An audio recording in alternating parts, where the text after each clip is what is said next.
colored men in a white man's army. It's a miracle you're flying fighters in Italy and not mopping latrines in Milwaukee.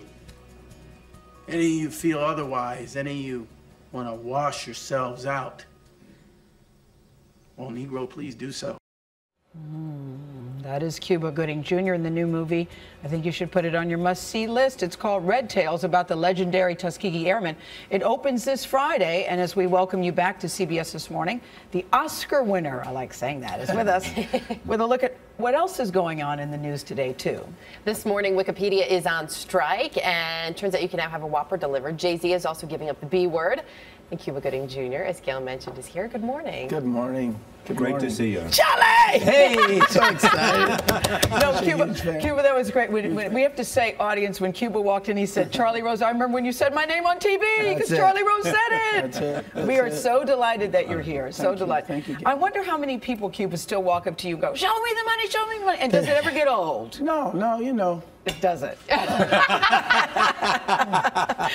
No, I was reading about you that when you won the Oscar and you had your acceptance speech that was so passionate that you were actually embarrassed about it. And I thought, and you didn't want to talk about it for years, but I thought it was so enthusiastic and so raw and so real.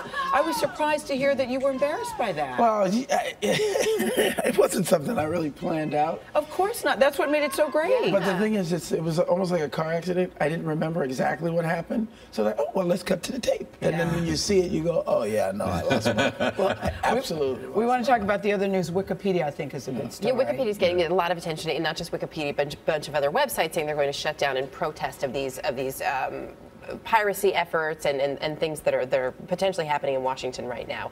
And a lot of this deals with entertainment, and it deals with content and video content specifically that's on some of these sites and policing them. I mean, what kind of regulation do you think, especially as an entertainer, as an artist, needs to be out there?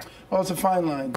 It absolutely is a fine line. And, you know, there's argument for the fact that even music has radio and they play, you know, songs over the radio. So when you have these people downloading these copies, I think the biggest frustration as a filmmaker is that the quality of these films are so horrible.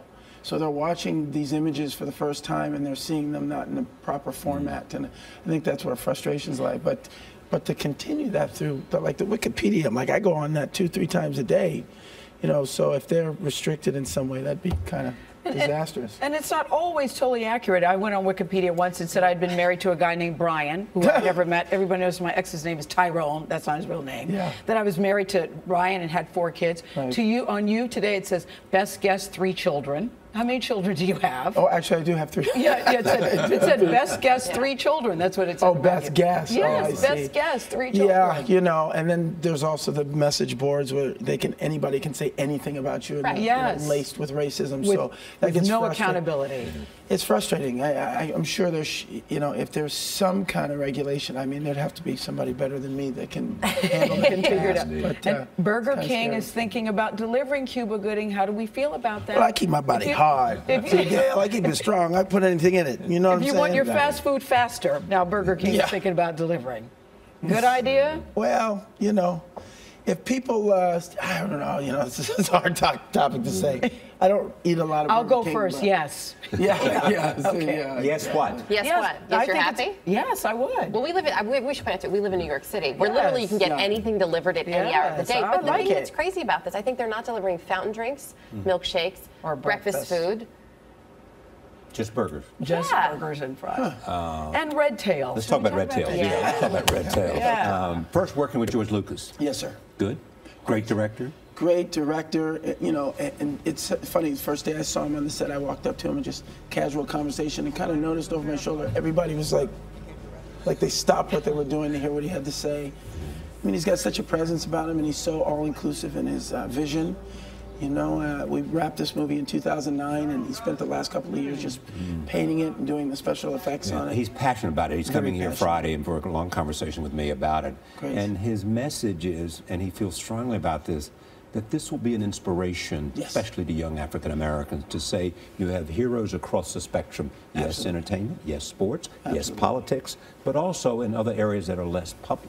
Well, Charlie, when I first did the first Tuskegee Airmen movie for HBO, I didn't even know who they were. I was 25 years old, coming out of my education, had no idea. You had never heard of them? Never heard of them. There wasn't a curriculum in school about you know, black fighter pilots in the war efforts of World War II, you know. Yeah. So I think it's real important for kids today to know that you can get an education and still be cool and hip. Yes, that it's cool to be smart. I also heard that on the set, you guys always had a Tuskegee Airman on the set. We did. Lee Archer, who's passed away, and Bill Alderman, and Roscoe Brown, Dr. Roscoe Brown, who's just as spry as ever. These guys are in their 90s, you know. How many are left? Well, there were, I guess, better than 3,000 and less than 70 now. Yeah. Every day. What's one of the most important things you learned from those men? Because they were there for, obviously, for a certain historical purpose, but your conversations, I'm sure, went far beyond that. Well, you know, every lesson you can think as a man to appreciate, you learn from them. I mean, their endurance, they arguably kicked off the civil rights movement. You know, they were at a time when the military was segregated, you know, and they just wouldn't take no for an answer. And they were selfless and would rather die in the skies in a plane than to come back and have to deal with racism. There was this documentary that used to talk about George's passion. He put together this documentary, Double Victory. And there was this segment in it where after they did all of these fantastic things during the war, they come home and they file off the ship, and there's, you know, whites to the left, blacks only to the right. And it's like, you know, what a statement that was. What's your next movie? I did this thing called Firelight that Darnell Martin directed. It's a true story of a program in a women's prison where these inmates are released to help out with natural disasters and fight fires and stuff, and it changed their lives. So great to see you. Thank you, Charlie. Great to be here. Come back again. Great to have you. Really great to have you. Thank you. Good to see you again.